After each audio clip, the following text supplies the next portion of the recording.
Hello, and welcome to our webinar presented to you by Delta Channel Services and New England Sales and Marketing. Thank you for joining us as we discuss our timely topic, social media's new leading role in the B2B technology sales process.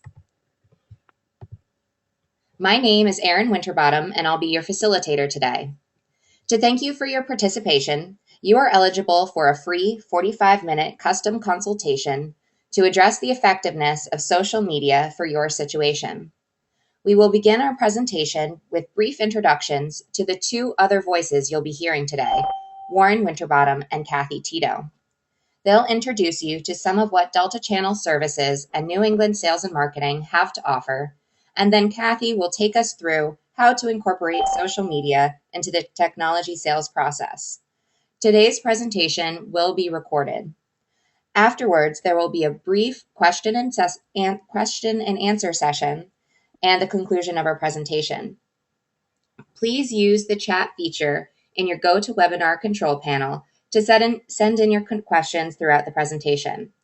Thank you again for joining us. Now I'd like to introduce you to Warren Winterbottom, who I happen to think is a great dad. In addition to his parental achievements, he is the principal consultant and operational manager of Delta Channel Services North America. He has over 25 years of experience holding senior-level executive channel sales and marketing positions. Warren also enjoys playing golf as often as he can. Here he is. Erin, thank you for that nice introduction today. Good morning, good afternoon, ladies and gentlemen, and good evening to those folks who are joining us from Europe. I want to thank you for participating in this webinar, which will address the impact of social media infrastructure on the selling process.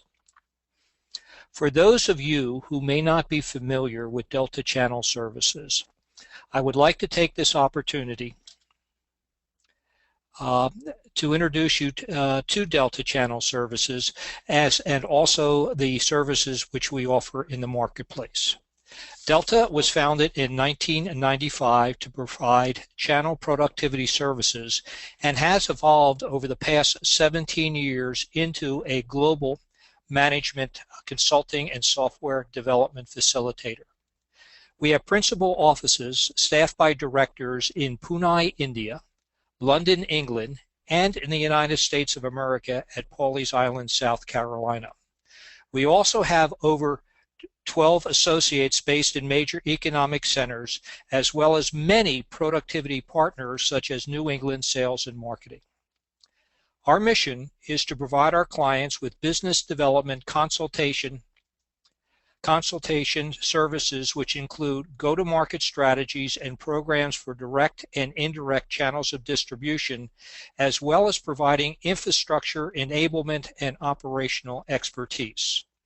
Our goal is to assist our clients in increasing their market and revenue share while decreasing their cost of implementation and ongoing management. Over the years, we have developed a series of programs and protocols based on the compilation of best practices that allows our client engagements to be productive, efficient, effective, and timely. Basically, our practice can be explained by these four business service categories. Consulting, whose purpose is to optimize sales channels. Exporting, for the purpose of implementing client channel strategies in new regions and new countries. We will even take startup as well as ongoing operational responsibility. Resourcing, whereby we assist our clients in recruiting and hiring key personnel as well as resellers and systems integrators. And last but not least, offshoring. Offshoring is a relatively new practice to Delta. Over the last 2 years, through the leadership of our managing director in India and in partnership with our practice manager in the United States, we offer turnkey software development services to independent software vendors who are seeking higher quality at lower development costs. We are fortunate to report that we have provided these services to an array of leading information technology, telecommunication, and healthcare organizations.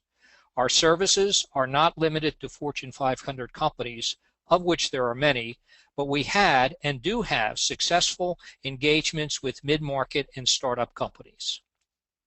Ladies and gentlemen, thank you for allowing me the time to introduce you to Delta Channel Services, and thank you very much for your participation in this webinar. It is now time for me to introduce you to Ms. Kathy Tito. Kathy, it's a pleasure to have you speak to our audience on this relevant topic, and thank you very much for joining us today. Thank you, Warren. It is a pleasure to be here. Great. Well, Kathy, we know you're located in the Boston, Massachusetts area. You are the founder of a marketing communication firm, New England Sales and Marketing, that extensively utilizes social media techniques to improve client productivity. Your firm supports B2B social media implementation down to the tweet level.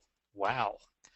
You are among the first in your field to establish highly focused social lead generation programs that dovetail with traditional B2B technology sales efforts. Also, by establishing your expertise over the past 20 years, I understand that you are widely quoted in multiple publications as a social media subject matter expert. Kathy, do you remember about 12 months ago you were Delta's guest presenter at our webinar on the basics of social media? You know, vaguely, I do remember something like that, yes.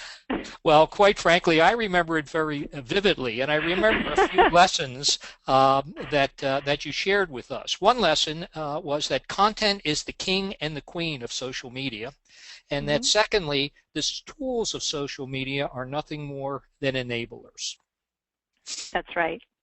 Well, over the past year, we at Delta have followed the social media B2B industry explosion, and we have come to the conclusion that there is an exceptional opportunity to use social media in all aspects of revenue-generating activities. We have seen an ever-evolving community of users and uses, an ever-expanding list of applications, and a communication media that provides an effective and efficient way to reach new customers, to service existing customers, to integrate channels of distribution, and to build a customer-centric ecostructure that is always online. And this is not just our view, but also the view of leading research organizations. So, Kathy, it is very good of you to join us, and I'm sure that you have a lot of relevant and important information to share with our audience. Please proceed. Well, thank you very much, Warren, for that very kind introduction.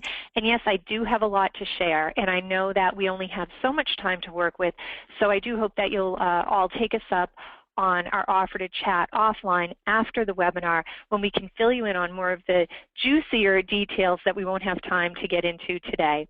But basically, our presentation is broken into 3 parts.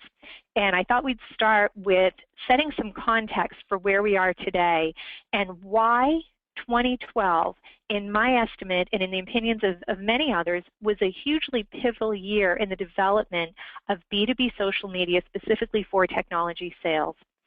Secondly, we'll take a look at the state of social selling today, because it literally is changing by the month, and I'm not exaggerating when I say that. And finally, we'll take a look at some opportunities that are being left on the table. And by that, I mean if you are thinking about jumping into social media or you're already there and you're looking to move to the next level, where is there some low-hanging fruit?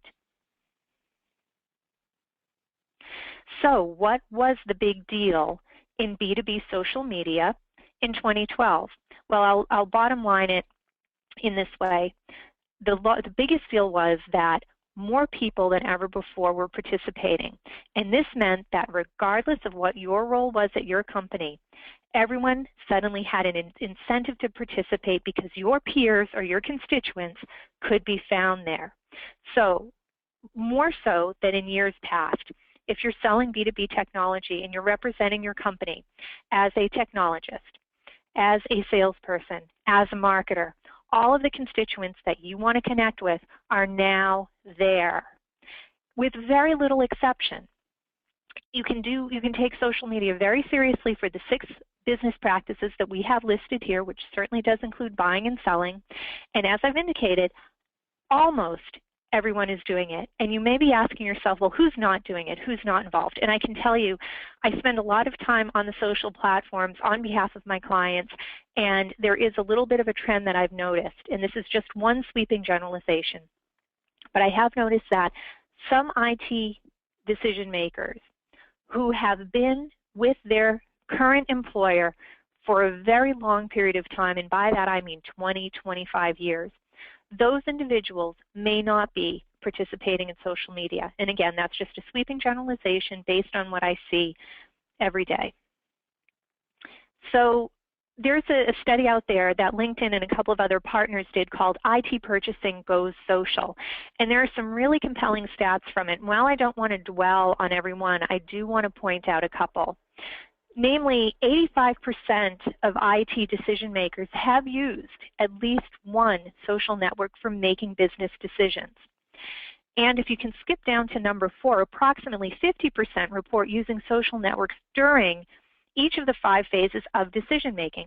So in the past, where you might have heard people say, or marketers say, well, we want to help drive awareness for our company or our solution.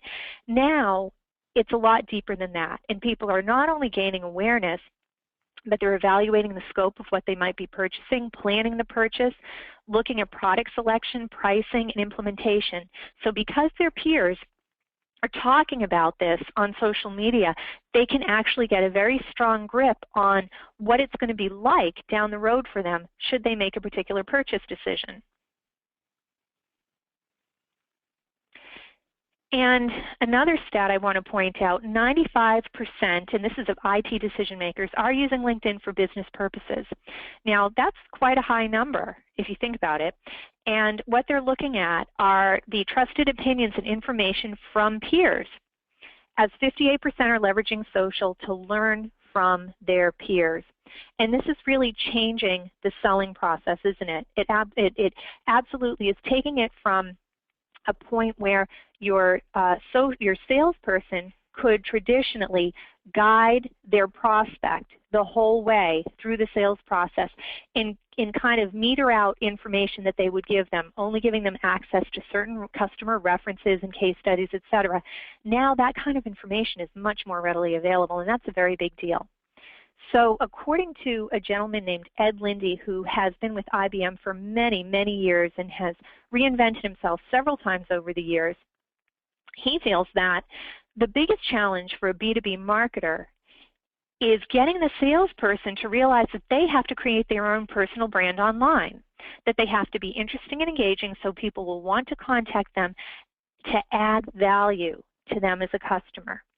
So what's great about this is a company like IBM has been making it easier for salespeople to behave in this way and to be active on social media, because if you think about it, if you're in sales, you really need to be relying on a strong marketing organization to develop and promote the content that will help you come across as the thought leader, the gateway to certain solutions, and just be interesting and again, make it so that you as a salesperson can actually add value to the sales process so that you're needed.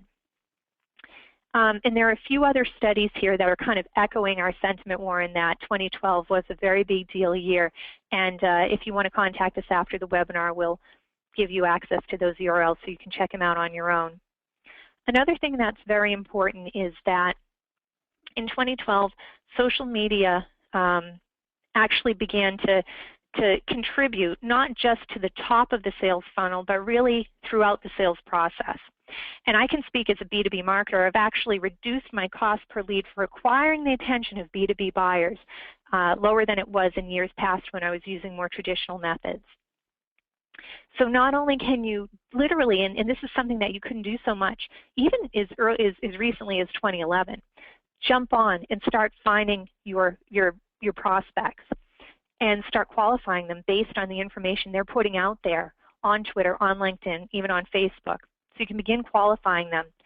And then, and this is a really exciting part, and this is the part that frankly, there are folks in sales who are probably losing a little bit of sleep over this, because now they can monitor their prospects and engage them in a very, very timely way. And the monitoring part is kind of exciting because there is so much activity out there. You've got to wonder, well, shoot, what if I miss something? So that's why it's really important to have a couple of layers of social media strategy taking place at your company. So you have it going on the corporate level and on the individual contributor level. You really do have to cast a wide net. And secondly, as a marketer, I'm now able to tap into the consciousness of my clients' prospects. The really great thing is people are getting very adept at putting both personal and business information out there.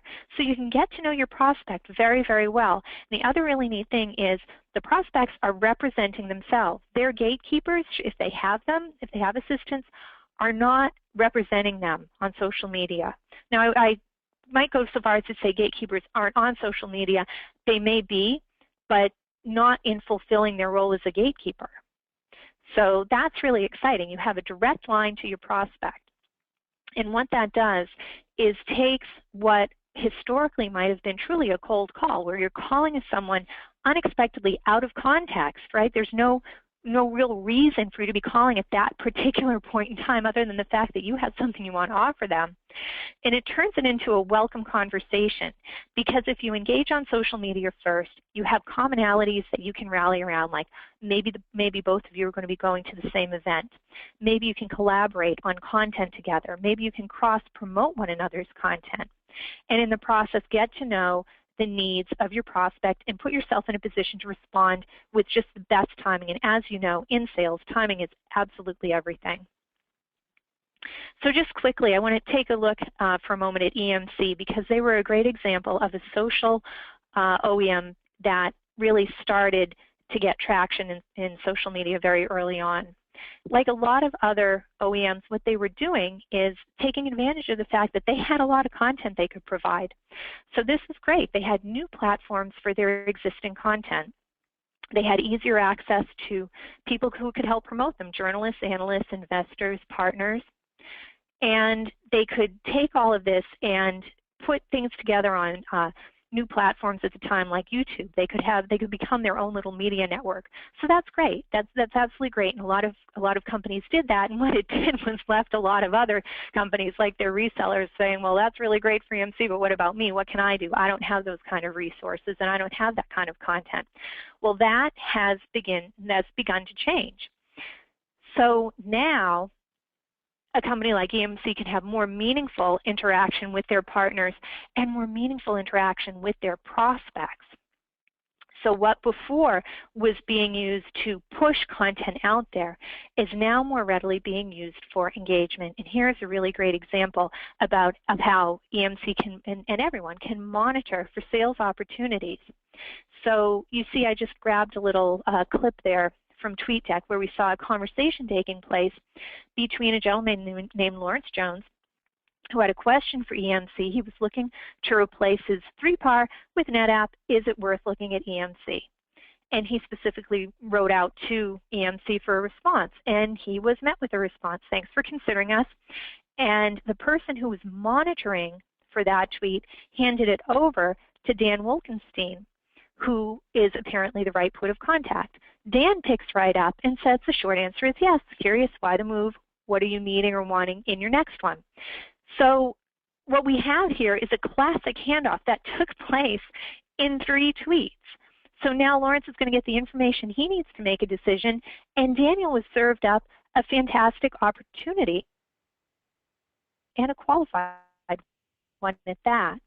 So Warren, it's almost as though a tweet, a single tweet, has become the new RFQ or RFP, and it's well, Kathy, they happen. Yeah. Yes, well, I think I get it, but why are the influencers and decision makers using social media? Faster, better, cheaper is the quick answer. You can, rather than as you're working along, it's so much easier to just shoot out a tweet or put a message out there on a question out there on LinkedIn. and you get sort of you often get an unbiased response from your network. And it's faster than what it might have taken to pull together a matrix, a comparative matrix, if you're thinking about making a buying decision. And also, if you're an influencer, this sword cuts both ways. It not only gets you better information faster, but it puts your information out there. So it keeps you top of mind. It demonstrates that you're a thought leader. So if you're an influencer and you're an IT decision maker, you have many reasons to participate in social media. So it's sort of a very multifaceted kind of communications mechanism.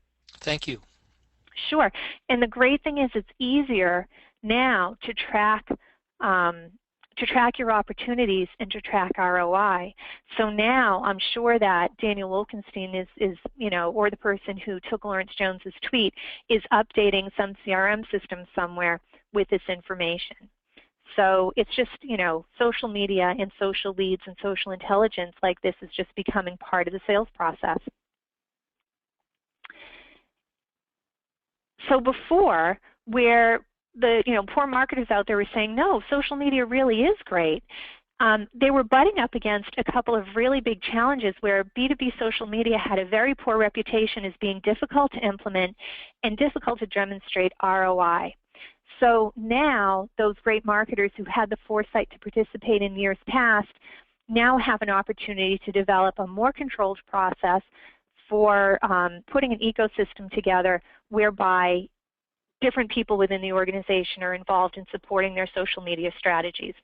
So what we thought we'd do really quickly, and we don't have a lot of time to go over this, and this could be a webinar on its own, is we looked at the different roles and responsibilities that have been unfolding at your average technology company.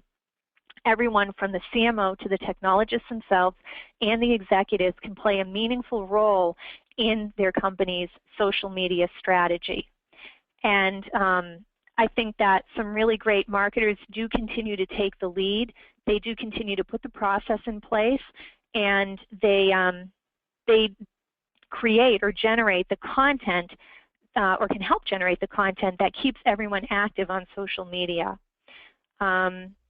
Kathy, excuse me for interrupting, but I see Sure. the sales team mentioned, and my assumption is that VARs, resellers, and system integrators are included in the sales team. Is this correct? Absolutely. Absolutely. So anyone who's representing the company plays a viable role, and if you are a reseller, you're certainly a member of the sales team. So again, much as a salesperson who works directly for an EMC can expect to leverage EMC content, now your EMC resellers can expect to leverage EMC contact because there's greater community, if you will, online between the OEM and the reseller. So no, if all aspects of social media are operating correctly, everyone should be getting what they need in order to participate in a very meaningful way, and that should make life easier for resellers. So we thought we'd take a minute to go over a case study from the not-so-distant past, but it does demonstrate where social media was in 2011 compared to 2012 and today. So I was working with a very large hardware reseller at that point that was interested in doing everything it could with social media, which at that time was largely to position themselves as a team of solution providers and thought leaders who people should want to work with. They also wanted to look for less expensive ways to expand their online footprint and engage with influencers. They also wanted to brand the company more cost effectively because, as you know, all of these activities can be very, very expensive. And Kathy, who were these influencers? At that point, they had all sorts of different constituents, from investors to members of the media. We actually had a separate online newsroom, a social media newsroom. We actually had a separate sort of mini blog for news and press releases.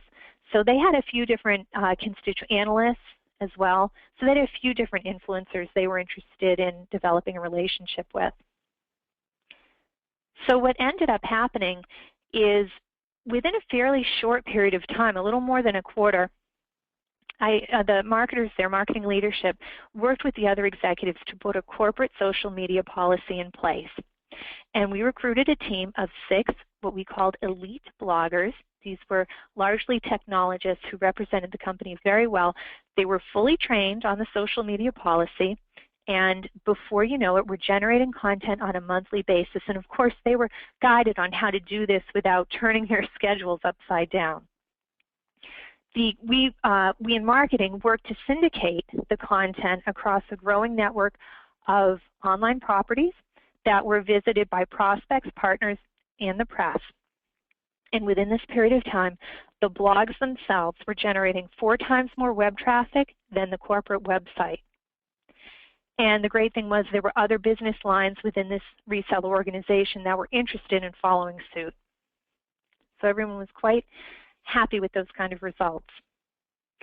So now we have a question for the audience. We'd like to understand better how your company is currently using social media.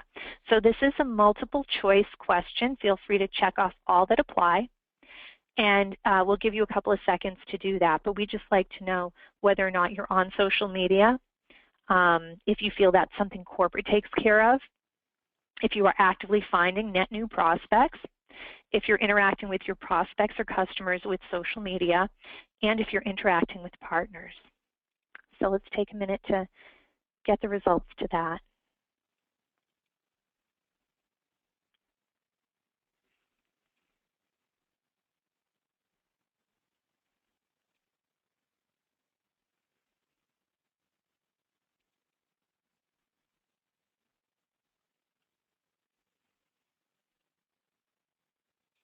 Okay. So this is great. We're dealing with folks in our audience who are in fact finding new prospects, interacting with them, and interacting with partners as well. That is fantastic. All right, moving right along.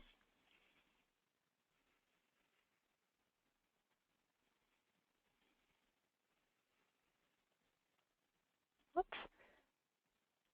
Erin, can we take the poll down? There we go. So now moving into our second segment, the state of social selling today.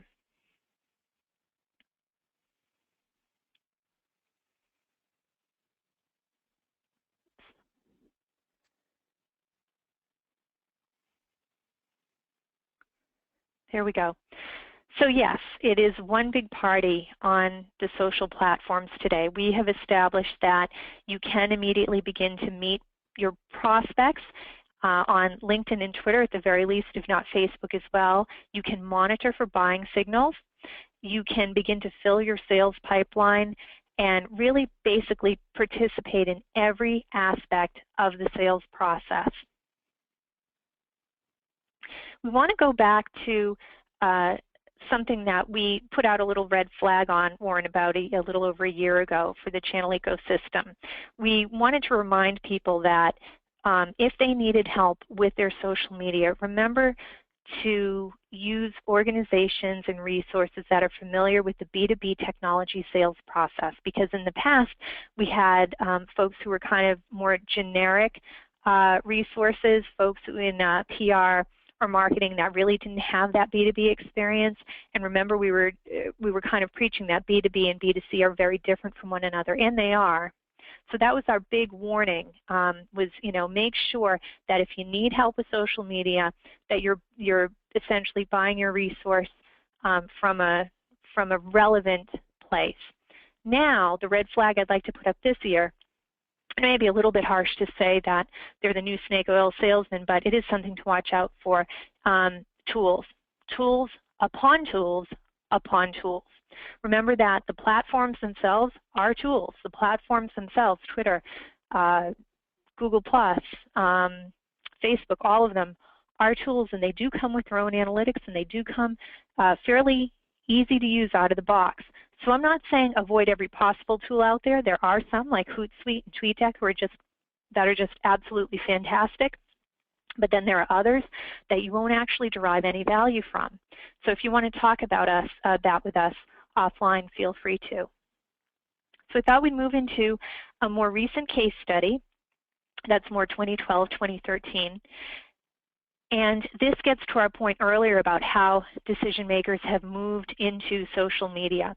So in the not so distant past, for an IT consultancy that was selling to high-end decision makers at Fortune 500 companies, these were largely CIOs and directors of IT, and we did a really great teleprospecting/appointment setting campaign. And we did get appointments. This consultancy had a really a good approach and a good offer, and we were getting those appointments. But the challenge was they were pretty high at about $1,200 per lead. Now, I know some of you might be saying, that's really not so bad for a live appointment with a CIO. But the fact of the matter is you're on and you have that appointment. Well, what happens after that? Well, the fact of the matter is we also wanted to help that consultancy establish a more meaningful ongoing relationship. And what we have found in recent months is that we were able to launch what we're calling a high conversion Twitter experience, because it helped capture over 80 relevant contacts within 2 months, and we're doing this regularly now. We have a much easier time engaging with them starting out on social media and then taking it offline. Then we can very easily engage by phone and kick off a much more mutually beneficial discussion because we kind of know each other first. And we're finding new opportunities to engage with like-minded individuals. So the type of the qualification process happens very naturally on social media.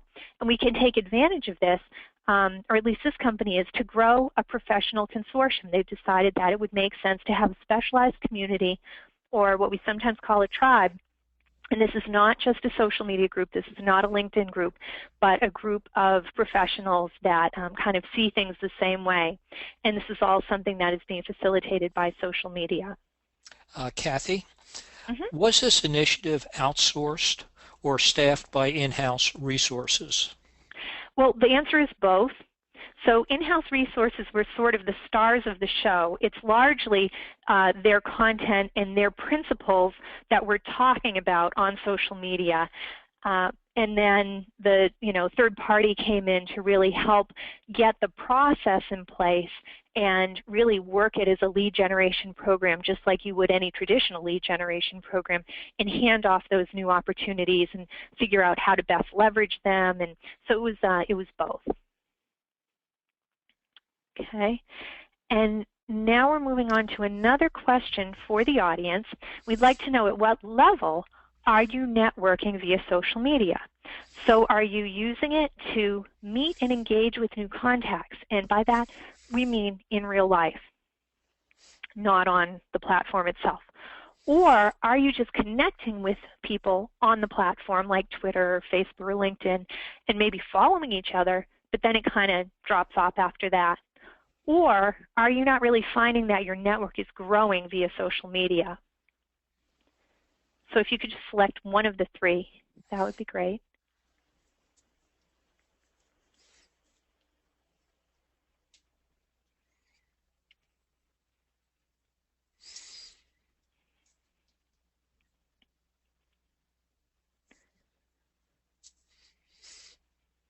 Okay.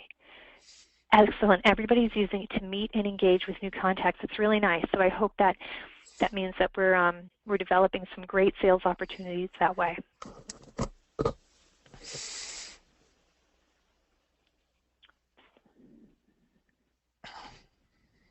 Okay.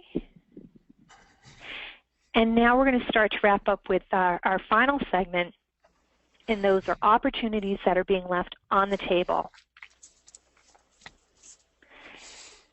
So we use this phrase a lot in social media, or at least my colleagues do. What's old is new again. So what we find happening, and this kind of speaks to why social media is probably only going to grow in success and popularity. The traditional ways of selling have basically been retooled to meet today's requirements, and that comic strip at the bottom kind of highlights one of today's requirements, and it's a family requirement.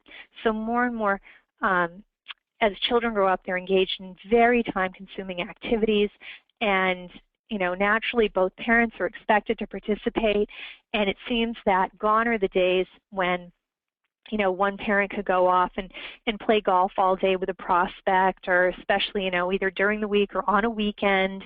Family time is a lot harder to come by, so everyone has to manage their time more effectively. So it feels like each social media platform has begun to replace what was used traditionally.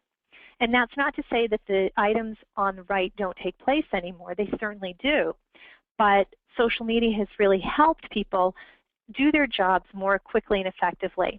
So for example, LinkedIn is kind of like an ongoing corporate event where the environment is a little more formal. Twitter is kind of like the new cocktail party where you can meet people more in a more informal setting at a more rapid clip.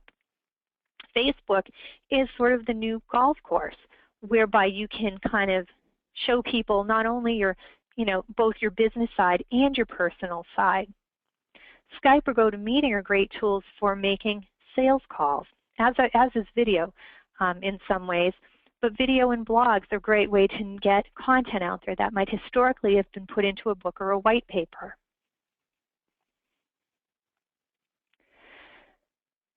So one of the opportunities that a lot of organizations are trying to get hold of right now is taking social media practices or programs and treat them as you would any other established sales or marketing program or process that you have in place. And that applies to channel communications, customer service, prospecting, lead gen, and selling. Process, process, process. Make sure that everything is tightly integrated so that when things do happen or opportunities do bubble up, you know where they came from and you can do more of that type of activity, more of that type of prospecting. So that's just something that I see more folks getting serious about in 2013. And what that requires, and the nice thing about it is in order for folks to be successful in doing this and putting process in place, it does require nice tight alignment between marketing and sales, because the two have always been incredibly symbiotic, but they are particularly so when it comes to social media practices. So in other words, you really have to have that social lead gen program in place where you've decided who's going to do what with, which type of opportunity, how are you going to, organize it all, how are you going to keep track of it all, how are you going to monitor effectively so that those opportunities aren't just slipping away. So it does require a lot of great teamwork between marketing and sales, and the organizations that get there first with that process and alignment are really going to be the winners. Now you can see we have a bunch of other examples of opportunities being left on the table. If you want to discuss those offline with us, feel free. Unfortunately, we just don't have time to cover them all today. So I'm going to begin to wrap up my section, Warren, with a final case study of what social media is looking like in 2013 so far. And this involves another large reseller that decided to begin building a social engagement strategy more at the end of last year. And they've started to see some really great results, again, in a short period of time. So within about a month, we had trained 2 sales groups in 2 different offices and marketers as well to really begin to put together that process that we're talking about. We began to help them systematically engage prospects and partners. So we started out with a very crisp plan to execute all of this.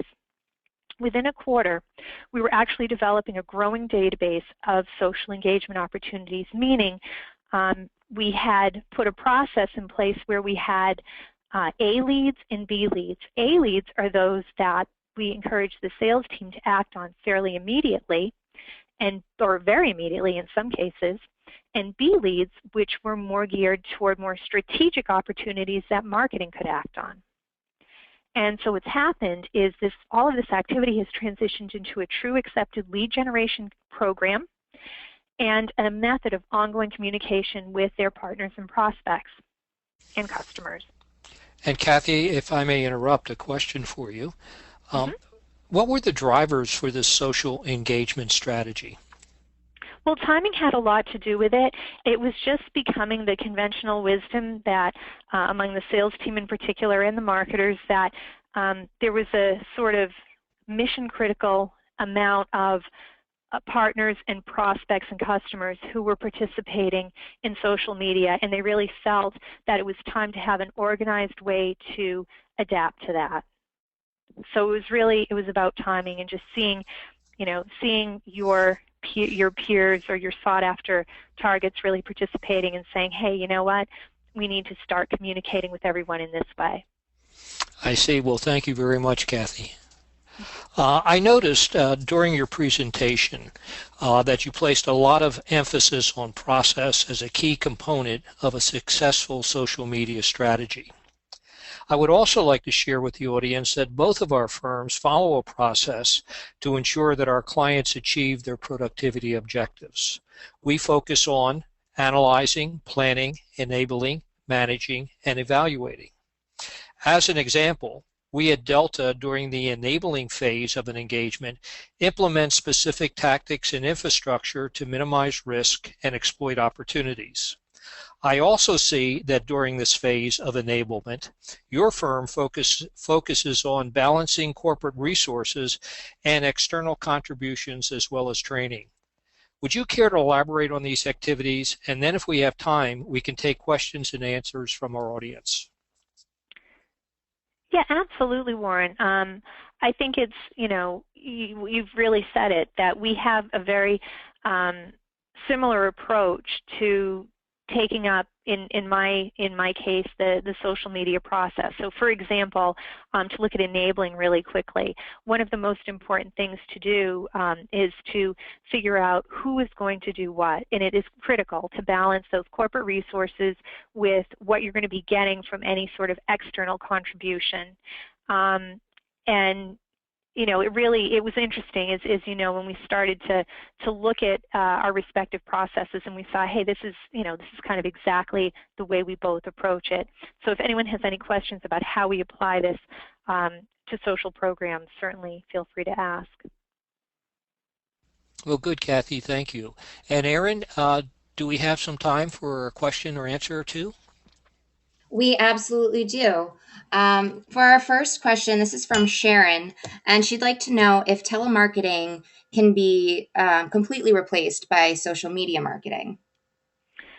That is a great question. I get that all the time, having expertise in both of those areas. And the short answer is no. This is, think of social media the way people were handling different communications mechanisms that have come out over the last many, many years. I mean, down to the telephone and the radio. One does not replace the other. It just enhances it and makes you drive to every communications vehicle you have, but use it more appropriately. So as I had mentioned, you might start out by prospecting on Twitter, for example, and finding an exactly qualified opportunity, and then get to know each other a little bit. And I know that's a very generic term I'm using, get to know each other a little bit, because there are many ways you can do that on just Twitter as an example. But when you feel the time is right to take the relationship offline and really, begin to develop it in earnest, and this might take a few hours, it might take a few days, it might take a few months, it all depends. Then, you can engage that person by phone. But I'm just finding that different people, even though we are talking specifically about B2B technology companies, they are also different, and many of them have very different cultures. And some of them are going to go to, rely on online communications a little bit longer these days. It's just what I see happening. I see it happening particularly with folks who entered the workforce maybe, within the last 5 years. But no, it's not going to replace telemarketing. I think it's only going to make it much, much stronger and more effective. Thank you, Kathy. Mike would like to ask, if I can only support one social media forum, which one should it be? LinkedIn, Facebook, Twitter, or something else? Well, if you are in B2B technology, I would suggest that the one that you can kind of set on the back burner for now may be Facebook. And even though there are some fantastic ways to leverage it, and it can be very, very important to B2B technology, sales and marketing, I think you can rely for the time being anyway on LinkedIn and Twitter. There's a wider audience using those tools for that, in that industry for those kind of communications. So I think you can make tremendous progress using LinkedIn and Twitter to prospect and to get to know your prospects or reconnect with your partners or customers, however you want to use it. I think you can get a tremendous amount of mileage from Twitter and LinkedIn before you consider how you're going to integrate Facebook into the mix. And believe me, very successful salespeople and marketers do integrate Facebook into the mix. Great. Thank you. And we have time for one more question. This is from Leslie, and she would like to know who inside the organization should lead the social media strategy. Should it be head of sales, marketing, or operations? That is a great question, and I think that it's very important to look at your own culture and look at the responsibilities that each of those three areas has right now.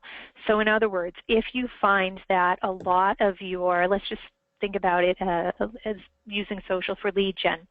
If you feel that a lot of your lead gen programs are just happen to be headed up by someone in operations, because maybe you're getting you're using more marketing automation, then it may make sense for a person with that operational role to head it up. But historically, I think from what I can see, it's a great opportunity overwhelmingly for people in marketing leadership to really take control and really put that process and put that entire ecosystem in place. Because I think there is a certain content orientation to it. And I think that sales leadership should be more the beneficiary than the leader in this area. But again, part of that is just my opinion, and based on what I've seen, it really depends on your own corporate culture. Great. Well, those are some great questions and some great answers. And that brings us to the end of our presentation about social media's leading role in the B2B technology sales process. Thank you again for your participation, audience. Because you joined us today, we would like to offer you a 45-minute consultation to address how you can incorporate and improve the use of social media for your needs and your partner's needs. To arrange your consultation, please contact us and let us know your availability.